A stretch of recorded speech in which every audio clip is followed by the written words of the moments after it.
Bonjour, je m'appelle Christophe Favrolière, je suis le directeur de l'EHPAD Foyer Notre-Dame de Puraveau. Bonjour, je m'appelle Laurence Foire, je travaille à l'EHPAD du Foyer Notre-Dame de Puraveau. Je suis chef de cuisine et je travaille avec une équipe de 3 collègues. Le Foyer Notre-Dame de Puraveau, c'est un établissement qui accueille 90 résidents, où la cuisine est faite sur place, du petit déjeuner jusqu'au dîner, avec un ensemble de collations qui sont aussi prévues sur l'ensemble de la journée pour les résidents. Et une particularité pour cette maison, c'est que nous fabriquons ce qu'on appelle des bouchées enrichis adaptés. C'est quelque chose d'un projet qu'on a depuis maintenant 13 ans, et qui nous permet de modifier un peu la texture des aliments pour que les personnes puissent manger plus facilement, et notamment les personnes atteintes de maladie d'Alzheimer, mais également d'autres pathologies.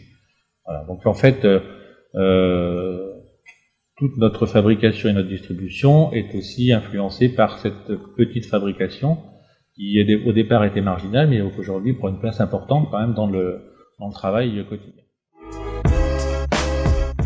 On réalise ces bouchées qui sont enrichies à la base déjà.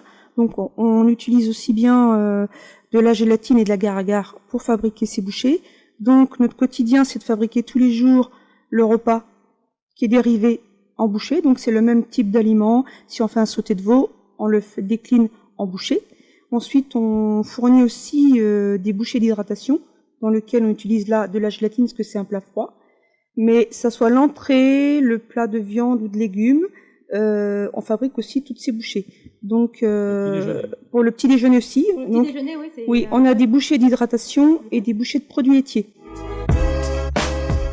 Il y a une quinzaine d'années, on a fait une étude sur la dénutrition au sein de l'établissement et on s'est aperçu que plus de 50% des résidents étaient dénutris. Et en même temps, on a fait remonter pas mal d'insatisfaction aussi des professionnels qui ne trouvaient pas la solution pour faire manger les gens. Alors, on accueille depuis très longtemps un public un peu à la marge au Foyer Notre-Dame de Puraveau. On accueille des gens atteints de maladie d'Alzheimer, on en a aujourd'hui un peu plus de 30. On a des gens qui sont en très grande difficulté physique, très dépendants. Et on a des gens aussi avec des problématiques particulières d'insuffisance cardiaque, d'insuffisance respiratoire, qui provoquent aussi beaucoup de fatigue chez les gens, notamment au moment du repas. On s'est aperçu, on a fait vraiment un relevé assez complet de toutes les problématiques qu'on rencontrait.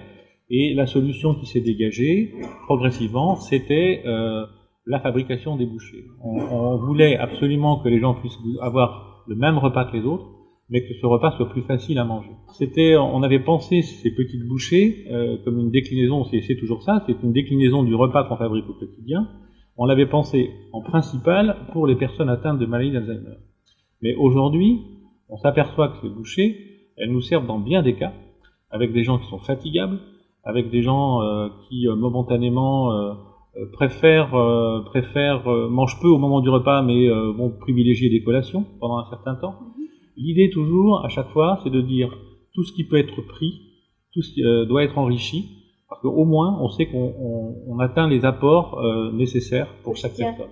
Voilà. Et on a essayé de penser l'alimentation pas forcément que sur les 3 temps de repas.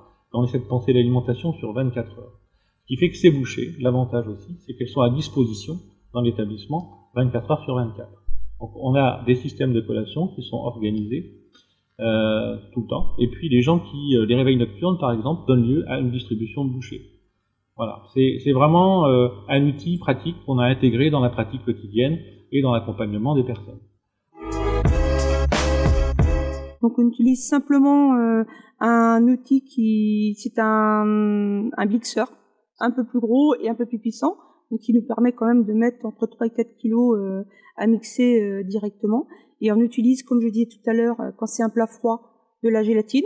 Mais c'est exactement le même plat. Si c'est une carotte vinaigrette, on met la vinaigrette, la mayonnaise, l'échalote, l'assaisonnement. Et on fait un complément quand même avec une protéine et une poudre de lait. Est-ce que les bouchées peut aller donc du petit déjeuner jusqu'au dîner alors? Jusqu'au dîner. Voilà, donc vous avez un accompagnement bouché qui aille au petit déjeuner, du déjeuner, au goûter et au dîner. Oui. Si je peux, quand je disais tout à l'heure qu'on nous avait pris un peu pour des fous en 2007, le seul soutien qu'on ait reçu en 2007, ça a été donc de Nicolas Bray et de Calibré, et puis d'ERCO. ERCO qui nous a mis gratuitement du matériel à disposition pour qu'on puisse aussi tester des choses. On avait besoin de pouvoir nous appuyer sur les gens et on avait besoin de matériel. Et on n'avait pas forcément les fonds nécessaires pour acheter ce matériel. Voilà. Et donc ERCO à l'époque nous a gentiment et nous a aidé aussi à d'autres moments, notamment sur ce développement du boucher, nous a aidé à plusieurs moments. On a des petits offices périphériques, on a 4 offices périphériques dans l'établissement. On a des distributions, il y a le petit déjeuner certes, mais comme le déjeuner, le goûter et le dîner, mais on a aussi tout un système de collation qu'on doit distribuer. Là aussi, c'est notamment pour lutter contre la dénutrition. Et c'est vrai que c'est intéressant d'avoir un outil souple qui peut nous aider à distribuer aussi ces collations dans de meilleures conditions, en tout cas peut-être avec un peu plus de sécurité. Et l'autre avantage de cet appareil, c'est que on a aujourd'hui un autre matériel pour faire cette distribution, qui nous permet d'avoir du chaud, du froid. Mais celui-ci, en cas de panne de l'autre matériel, nous permet de trouver des solutions, y compris pour le chaud et pour la distribution du chaud. Donc c'est pas négligeable. L'autre avantage aussi, c'est le côté ergonomique du matériel, avec quand même un matériel motorisé. Donc on sait que les gens dans notre établissement, il y a 400 mètres d'un bout à l'autre de l'établissement. C'est assez intéressant d'avoir du matériel motorisé. On limite la fatigue des professionnels. Donc ça me semble être assez important. Ça rentre en plus parfaitement dans le cadre du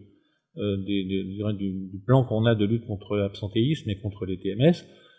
C'est forcément un équipement qu'on a envie en tout cas qu'on imagine bien dans l'établissement.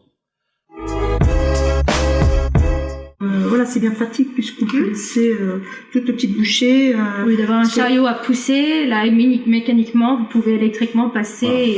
Voilà. Et en plus, c'est réfrigéré, ça conserve. On sait que la chaîne du froid, elle n'est pas interrompue. C'est ça. Voilà. Pendant 1 heure, vous êtes tranquille. Pendant 1 heure, on est tranquille.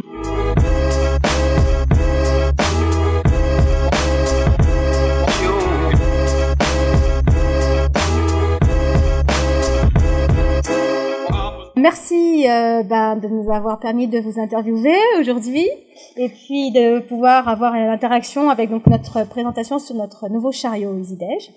Et écoutez, je vous souhaite une très bonne fin d'après-midi, puis une prochaine fois on se reverra.